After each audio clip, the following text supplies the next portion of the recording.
Hello, the topic we are discussing today is cognitive development of adolescents.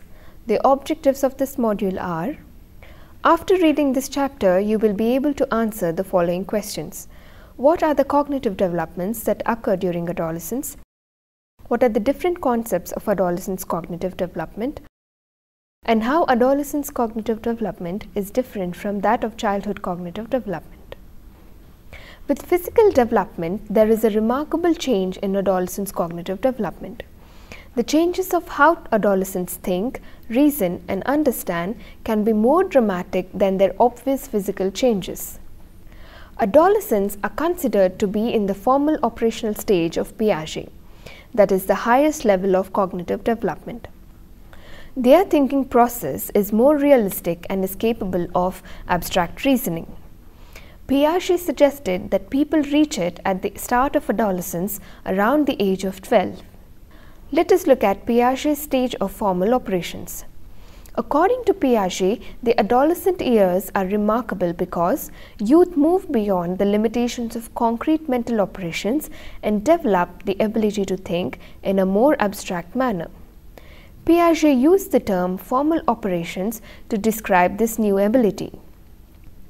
Formal operations refer to the ability to perform mental operations with abstract, intangible concepts such as happiness or well-being, and to be able to estimate or describe the effect of these intangible concepts.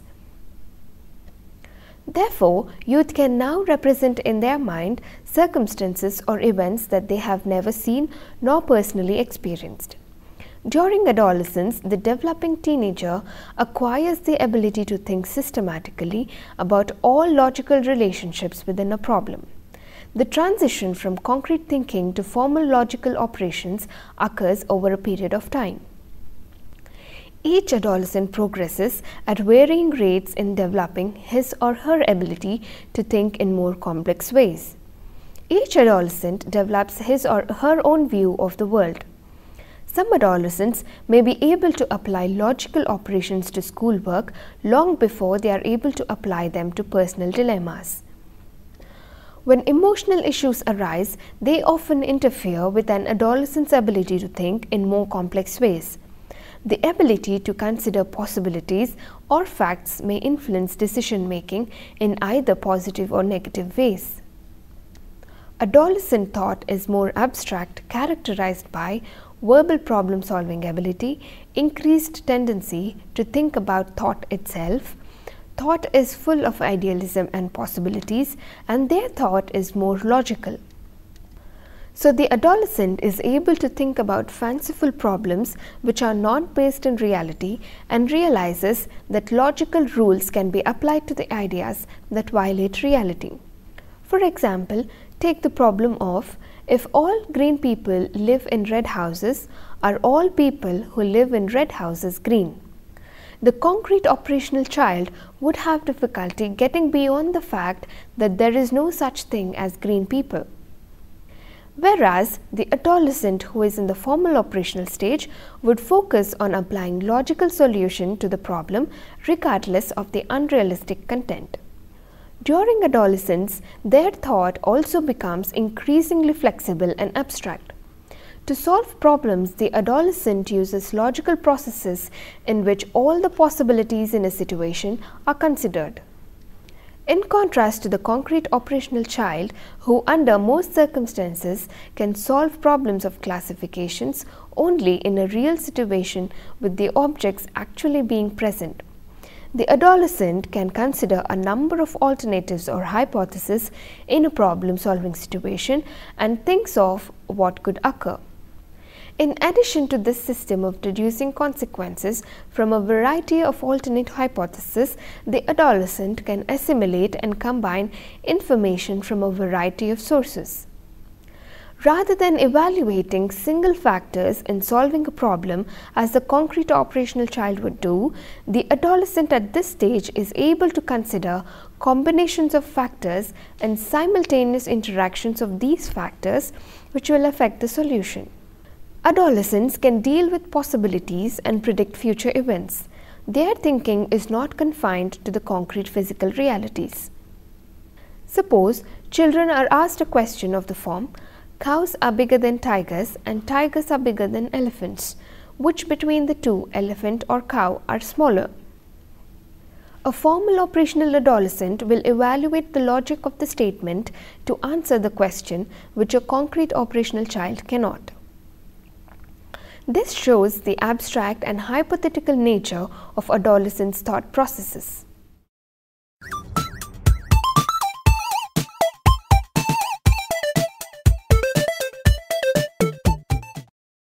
The two important characteristics of thinking during adolescence are hypothetical-deductive reasoning and propositional thinking. Hypothetical-deductive reasoning is a problem-solving strategy that is, when faced with a problem, a formal operational thinker can formulate a general theory based on all possible factors and then deduce specific hypotheses from the general theory for further testing. One can test hypotheses in an orderly manner to examine which one works in the real world. Piaget and Inhelder in 1958 have demonstrated how children solve the pendulum problem. The pendulum solver is asked to figure out what determines how fast a pendulum swings. The choices are length of the string, weight of the pendulum, height of the pendulum release, force with which the pendulum is pushed. The adolescent approaches the problem very systematically. Like a scientist, they carry out investigations and they vary one factor at a time and observe its effect on the movement of the pendulum. As a result, they are likely to identify that the critical factor is the length of the string. This is an example of hypothetical-deductive reasoning. To illustrate the value of hypothetical-deductive reasoning, consider the following example. A teenage girl decided she would like to surprise her friends and prepare soup.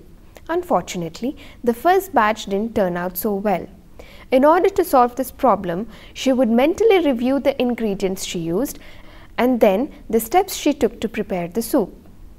The girl will consider the variables that make the taste of the soup different, such as omitting a key ingredient or an improper ingredient.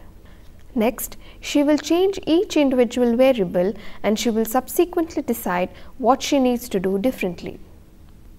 After the second batch is finished, she will then evaluate if this problem has been solved or whether she needs to do something else. The second characteristic of thinking during adolescence is propositional thinking. Adolescents are able to employ propositional thought during the formal operational stage. Propositional thought is reasoning that uses abstract logic in the absence of concrete examples. Evaluating the logic of propositions or verbal statements without referring to the real-world circumstances. The statements are evaluated on their own merit even if they are contrary to the real-world knowledge. Consider the question, if dogs are called cats, can cats bark? The adolescent will answer yes to the question. They evaluate the logical validity of statement without being influenced by the concrete real-world knowledge. It is also the culture which influences the adolescent's use of formal operation. Adolescents with little formal education who live in isolation and technologically unsophisticated societies are less likely to use formal operations than formally educated persons in more sophisticated societies.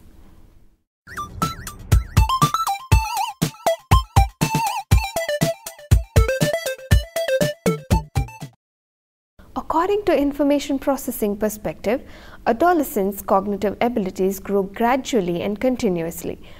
The information processing perspective sees changes in adolescents' cognitive abilities as gradual transformations in the capacity to take in, use, and store information. The maturation of frontal lobe helps the adolescent to process the information in a different way. Multiple progressive changes occur in the way adolescents organize their thinking, develop strategies to deal with new situations, sort facts, and advance in memory capacity and perceptual abilities. According to information processing perspective, there are two categories of changes noticed in adolescent cognition. First is structural change and second is functional change. Structural change includes changes in working memory capacity and increasing amount of knowledge stored in long-term memory. The capacity of working memory enlarges and helps adolescents to handle complex problems. Information stored in long-term memory can be declarative, procedural, or conceptual. Declarative knowledge is defined as the factual information stored in memory and known to be static in nature. It consists of all the factual knowledge a person can acquire, for example, the simple question as to who is Gandhiji. Procedural knowledge is the knowledge of how to perform or how to operate. It consists of all the skills a person has acquired. It is to know how something happens in a particular way. For example, how to drive a car. Conceptual knowledge cannot be learned by rote. It must be learned by thoughtful and reflective learning. It is to know why something happens in a particular way. For example, pondering upon the question as to why Earth revolves around the Sun. That is all about structural change. Now let us look at the functional change. Processes for obtaining, handling and retaining information are functional aspects of cognition, which include learning, remembering and reasoning. The most noticeable functional changes are a continued increase in processing speed and further development of executive functions such as selective attention, decision making and management of working memory. Why are these developments so important? For example, what is the role of decision making during adolescence? Adolescence is a time of increased decision making. Compared to children, young adolescents are more likely to generate options, examine the situation from a variety of perspectives, anticipate the consequences of the decisions, and consider the credibility of sources. Unlike Piaget's view that cognitive advances occur in stage-like spurts, information processing theorists emphasize gradual and continuous growth. The changes in cognitive abilities are gradual transformations in the way individuals take in, use, and store information. According to this view, thinking advances during adolescence results from the ways people organize their thinking and develop new strategies. Critical thinking is one of the important concepts. A solid basis of fundamental skills is necessary for the development of these skills. Recent studies have shown that critical thinking increases with age but occurs less with junior high school students. Cognitive changes that allow improved critical thinking are increased speed and capacity of information processing, more breadth of content knowledge in variety of areas, increased ability to construct new knowledge combinations, a greater range and more spontaneous use of strategies. Information processing perspective asserts that one of the key reasons that mental abilities advance during adolescence is the growth of metacognition. Metacognition is the ability to think about one's own thinking process and their ability to monitor cognition. Adolescents are more capable of understanding their own mental processes. For example, adolescents plan their study materials depending on their memory capacity. The improvements in metacognitive abilities permit adolescents to comprehend and master school materials more effectively. These new abilities can make adolescents deeply introspective and self-conscious, the two characteristics which produce a high degree of egocentrism. Egocentrism in adolescent thinking. Adolescent egocentrism is a stage of self-absorption where the world is seen only from one's own perspective. Thus, adolescents are highly critical of authority figures, unwilling to accept criticism, and quick to find fault with others. Adolescent egocentrism helps explain why teens often think they are the focus of everyone's attention. Adolescent egocentrism leads to two distortions. One is imaginary audience, where adolescents think they are the focus of everyone else's attention, constructing elaborate scenarios about others' thoughts and intentions. Second is personal fables, the belief that the adolescent is unique and exceptional and their experiences are shared by no one else. The imaginary audience is the emergence of social self seems to be marked by a period of heightened self-consciousness during which adolescents are thought to become increasingly preoccupied with other people's concerns about their actions, thoughts and appearance. According to Elkin's theory, this belief results in increased self-consciousness, a tendency to anticipate the reaction of other people in relation to the self, and a feeling of being the focus of attention, regardless of whether a real audience exists or not. Therefore, teens may mistakenly believe that everyone around them is watching and judging them, scrutinizing their every move, and as a result of which they become painfully self-conscious. The concept of imaginary audience helps parents to understand why their teenagers spend more time in front of the mirror or become increasingly embarrassed over a seemingly minor mistake. Secondly, the personal fable is a related construct which denotes adolescents' convictions of their own personal uniqueness, giving rise to the sense of being special. Youth may feel exceptionally unique and different from other people, including their own peers.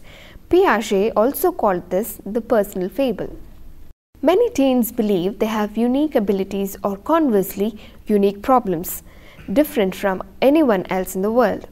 Some youth feel as though they are better, smarter and stronger than others.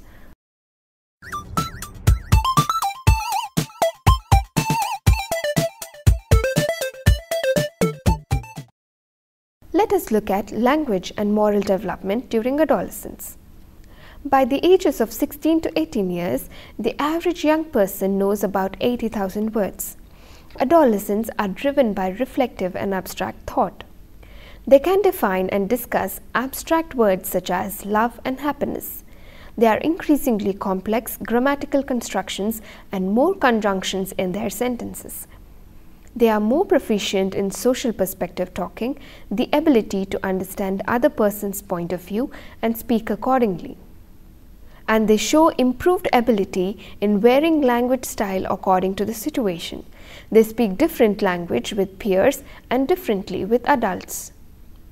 According to Marcel Denisi, adolescent speech constitutes a dialect of its own, which he called it as pubilect, the social dialect of puberty.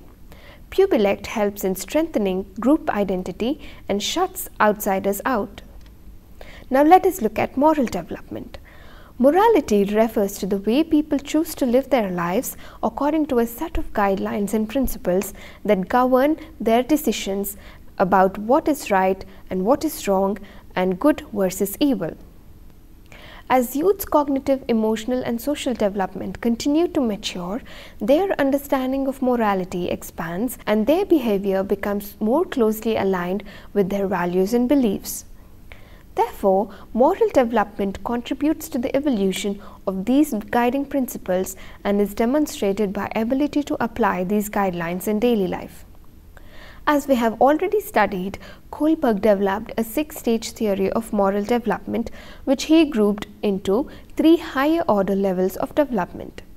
Kohlberg's theory of moral development, the first stage is the pre-conventional level, second, the conventional level, and the third, the post-conventional or principled level. Each level is then further subdivided into 2 stages to make a total of 6 stages.